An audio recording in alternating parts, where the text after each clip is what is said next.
It is Tire Pressure Tech Tuesday. Tire Pressure Tuesday? Yes, and tire pressure is kind of a big subject around here because a lot of people think we don't know what we're talking about when we tell them to run it up or down.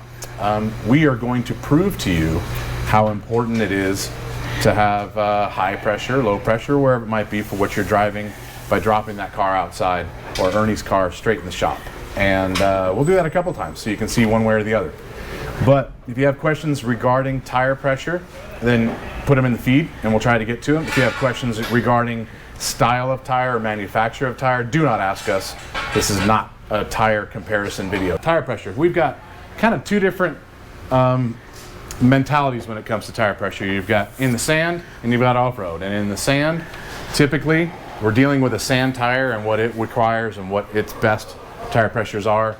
In off-road, every off-road tire, let's just, in a round number, we're talking about what they all would typically want and what they would experience. If you're a trail rider, then we're going to call that off-road, and we'll deal with that as we get to it. First, there's pretty much low pressure, low tire pressure, and high tire pressure. And when you start running tire pressures low, which in the sand is going to be 6 to 8 psi, or anything under 10 psi, off-road is going to be down at the 12, 13 pound range or even lower than that. As soon as you start getting into those areas, there's a couple things that are going to happen. You're going to get a really plush ride. That thing's not going to, you're not going to feel the rocks and the chop and chatter. So if you're going to be trail riding really slow, like under 25 miles an hour, crawling a lot of stuff, through a lot of rocks all day long, kind of Jeep trail stuff, then you can drop some tire pressures. The negatives when you go lower and get a plush ride is that you can easily pinch the tire. What do I mean by pinching the tire? Well, come on over here to the cartoons. As you start to roll into a rock with a normal tire and low air pressure, then that obstacle, rock, tree, branch, whatever it might be, is going to push the tire up into the wheel a lot farther and a lot easier as the tire pressures are lower. A pinch flat is usually shaped like a half moon or an hourglass, because as the tire rolls up into the wheel edge, if it's a beadlock or a normal wheel, then that wheel actually will slice the tire and it will look like a reverse portion of the wheel on the top part of the pinch, like this one, matches the wheel, and the bottom will look like in reverse, kind of concave, convex versions of themselves. That pinch flat is a sign to you that your tire pressures are too low for the speeds that you're running. So as you start driving slower, you can lower the tire pressure. As you start driving faster, you have to run them up. Otherwise, you're just going to blow that tire right into the wheel. If you don't blow the tire up or pinch it, then you will blow the wheel up. The next thing that happens, if this doesn't go flat, then it just concaves the wheel and you blow the inside typically up, because the inside of most wheels are a little bit weaker than the outside, or if you got a beadlock on the outside. Some people ask us, do I run beadlocks or do I not? In the sand, we don't. We run a lot of tire pressure and don't need a beadlock. If you run low tire pressure, you're going to need a beadlock. I don't really see any need for an inner and outer beadlock in the sand. Certainly not in UTVs. I'll get into that though, because we do not agree with low tire pressures on UTVs in the sand. We'll get there.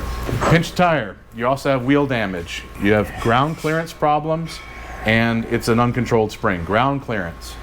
What happens when you run low tire pressure is when you come into a big hit or a jump landing, you're basically going to squish that sidewall all the way down to the wheel. It's going to do this, smashing the tire up into the wheel. And when you do that, you can lose as much as 6 or 7 inches of tire sidewall height that you normally would have had at the most important time when you land this thing and you're about to throw the frame of the car right into the ground and compress your spine. So low tire pressures are really bad when it comes to bottoming out. You're going to bottom out the car when you jump it, when you're in G-outs in the dunes with low tire pressures. There's a couple reasons for that. One, the sidewall that you lose when it's compressed equals the amount of ground clearance that you had now is gone. So if you lose 4 inches of sidewall, you lost 4 inches of ground clearance, and you just throw the frame right into the ground, and that's what you feel. The other reason why it's a problem is because if the tire is what's giving up then the shock is not doing its job and not moving, compressing, and controlling the system. So typically, shocks are position sensitive and also shaft speed sensitive. So the harder you hit them, the stiffer they get. Well, if the tire soaks up half of that hit, the shaft speeds are lower and the shaft or the shock itself is softer. The harder you hit something, say with more tire pressure, and it actually doesn't compress the tire, but it moves the whole wheel and tire package, then it moves the shock shaft faster and the shock gets stiffer. Ground clearance goes away at full compression when you have low tire pressure. Also, the tire is a spring. So just like a coil spring on a shock, compress it, it's going to shoot back out. You need shock valving and dampening to control the compression and extension of that spring. A tire is the same thing. Take a look at this sand tire. And Chase, I want you to show the bottom as if it was smashing into the ground. This is a low pressure tire as you hit a bump. It's compressing most of the sidewall, and you're not using the shock when this tire is doing that. You're also not keeping ground clearance when you bottom the car completely out. This movement in the tire up and down is uncontrolled. It's the same as an unvalved or unshocked coil spring on your vehicle. So uncontrolled spring rates start adding up to problems when you go through the whoops. If you've got low tire pressure, it could be compressing the sidewall. The next whoop, it might compress the shock. The next one is the sidewall, and it starts to get out of control and act like it's got rebound problems. So air pressure is a big deal when it comes to controlling the tire and the spring rate of that tire. Recap, it's going to be a lot more plush. It's good for low speeds. If you start driving faster, then you need to run the pressure up. You can pinch tires real easy with low pressures. You can damage the wheel. You lose ground clearance, which means it bottoms out easier. It's also an uncontrolled spring, which means overall it's not going to ride as good. As you run the pressures up in the tire in general, the ride is going to get rougher. It's going to get rougher in all the small things you're driving over. Rocks, chop, chatter, shale ledges and trails, roots, things like that. You're going to feel a lot more because the tire isn't soaking it up. But every other thing about how this thing works is going to ride or be better. And that means you're not going to pinch tires as much. You're not going to damage the wheel as much. You're going to gain more ground clearance when it's fully bottomed out. And this uncontrolled spring of a tire, when you have more pressure in it, is less of an item to think about because the tire doesn't compress as much. So everything about it is better except for the plush ride quality. Strictly, if we're talking about the sand, and we go out there and we work a lot and do a lot of vehicles in the sand. So we have people come in stock, get our stuff, come back, they love it, but a couple come back and they're like, hey, my car bottoms out here and here. Well, what we usually do is look at the car first, take a look at the tire, and we can see a wrinkle in it. Obviously, they're running really low tire pressure, and it changes everything about what we did for shock work.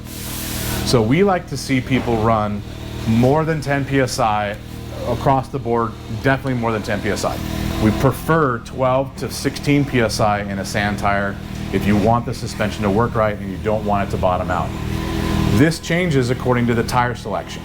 So if you're running a buffed tire like a Scat or anyone else that has got a tire that's been shaved and a paddle glued to it, the sidewall strength and the tread strength, because it's been buffed, is considerably less, which means that it flexes more than a typical sand tire. And you're gonna have to run more pressure in that tire to keep it to support the system and have the suspension work properly, get the shock to function in the bump stage and not bottom out. If you run like a STU or a Sand Tires Unlimited tire, you can run less and it's still going to support the system. You can run 12 PSI and it'll act like a Scat with 16. So you have to run a lot more than you typically would think. In days past, 20 years and older, everybody ran 3 to 7 pounds in the tire. The reason that everybody did that is for flotation. As you run the tire pressures lower, the tire squishes out sideways. The center of the tire is not pushing its way through the sand, it's kind of accepting the sand. And a heavy vehicle would kind of float up on top of the sand and have more traction. Okay, that is not an issue in UTVs. Number one, they're lightweight. They're under 2,500 pounds. Most of them are going to be 1,600 to 2,200 pounds in the sand. They're not heavy enough to shove themselves through the sand. Second, they're four-wheel drive. When people were dealing with low pressures and the mentality of running low pressures for traction and flotation, was when you're talking about sand rails, buggies, you know, Volkswagens, even V8 rails, two-wheel drive. They might need the flotation. With four-wheel drive, you do not. I've taken bone stock knobbies underneath that pallet right behind you, Chase. Me pointing, that means, typically means point over there. Bone stock knobbies, 30-inch tires on an X3, and run 16 PSI in those and gone everywhere in the dunes I ever wanted to go, no problem. Stop everywhere but directly uphill. I mean, stop on almost everything and keep going. So there's no flotation problems in UTVs. Also, when you run the pressure down, you have all the negatives I discussed. When you run the pressure up and you don't care about flotation one way or the other because you have four-wheel drive, then you can get the suspension to work better and the car drives better. You can drive faster through G-outs. You can jump bigger without bottoming it out. Also, you'd be very surprised, a lot of sand tires pick up traction as you start getting above 8 PSI and into 12 PSI. And then they start losing some traction at 16, somewhere in that range. But there's a happy medium on how a paddle will grab sand because pressure is pushing and backing up the paddle. And if the pressure is too low and it grabs sand, it'll fold the paddle back into the tire and you have less traction. You start adding pressure, that paddle has structure and it'll actually grab more sand until you go too high a pressure and then you're just rounding off the tire and having it not move as much sand. There's a whole science to that. We'll get into sand tires another time, but you want more pressure than you think.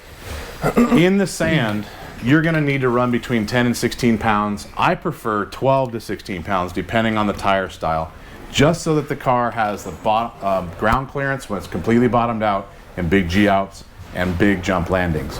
Off-road, if you have a play car, 12 to 16 is fine because it's gonna be plush, but you shouldn't be driving very fast like that. You don't want to be doing 30 to 50 mile an hour with 12 to 16 PSI and start hitting some rocks in the desert. You're definitely going to get pinch flats. If you're racing, BFG recommends 18 to 22 pounds in a BFG, but I can tell you from personal experience that most of the racers are somewhere between 18 and 28 pounds. The guys that run 28 pounds typically don't get flats. I mean, we got one flat last year. We never blew up a wheel. Made plenty of mistakes, hit plenty of stuff that should have given us flats. I know a lot of guys that hit a lot smaller things than us and got plenty of flats and blew up wheels because they're running a lot less tire pressure. So something to consider. We put up with the roughness that the tire pressure gives to save the wheel and tire and not stop in a race. So that's what we do. Or we modify the inside of the shock to give us a little bit more plush factor, even because we know we're running 28 PSI. So you guys decide what you want to do. We have, although, back to the beginning of our video, Steve standing underneath Ernie's car, we have a visual representation of what tire pressure is going to do for you when it comes to ground clearance. What we've got, Ernie's X3 Max, and we put some sand tires on it, and we did a really cheesy, quick measuring device. Now, what's this little shaft here? Well, what we're trying to show you is we're going to drop this car. This is 6 feet. Actually, I'll get a tape measure and I'll show you guys at 6 feet because we're going to duplicate this a couple of times. We're going to drop the car on the ground. We've got the shock set as soft as they can possibly go so that we can get the system to compress as much as possible. We can't bottom the car out 6 feet in the air. It'll take 12 feet in the air to bottom the car out. So what we're going to do is drop it and we're going to show you how much ground clearance was left on this rod, which is going to be a kind of a measuring device for you, and it'll show you what you're dealing with low tire pressure. Right now, these tires are set at 6 PSI. Do you have that gauge? You want to grab that? Where'd that go? Right there. Is it right there? Let's show, or grab that one. We'll show everybody what you got. 7. Oh, we raised it up, 7 PSI. So it went 7 since we set it, all right? 6.9. 6.9 PSI, according to Jay. boy. So when we drop this, it's going to compress the system, but what it's going to do is it's going to compress this sidewall quite a bit, and we don't have slow-mo on a live feed to show you what it does. So we're just going to show you with the amount of clearance that's left on that measuring device that we whipped up in 5 minutes before this feed. That's why we were late to get to you. Sorry about that. So we're going to drop it with our handy-dandy quick release device. Here we go. Oh, that was hot. So, here is, you can see where the stop is? That's how much ground clearance was sitting in this when we dropped it from 6 feet with low air pressure in the tire. Steve, can you shove 12 pounds in the tires for me? And Mitch, can you do me a favor and retie that tie up there? So I'm gonna bump this up against this bump stop, you guys. So you can see that that's 3 inches of room. That's basically from here to the ground, but that's actually above that skid plate. Let's take a look at this.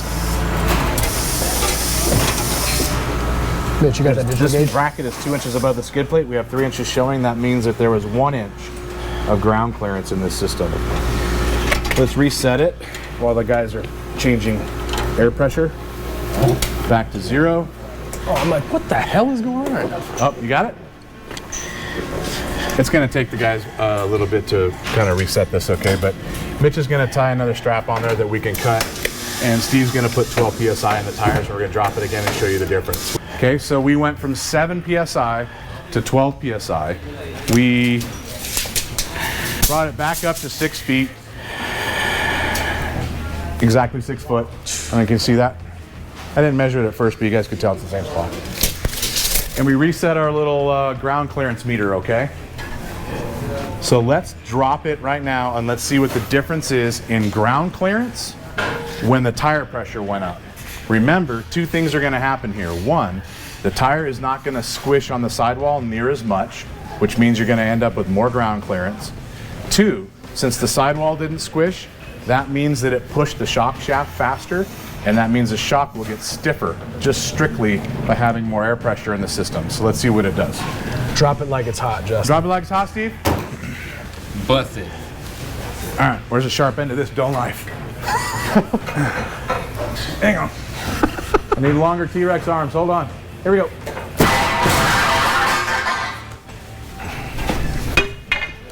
Tape measure.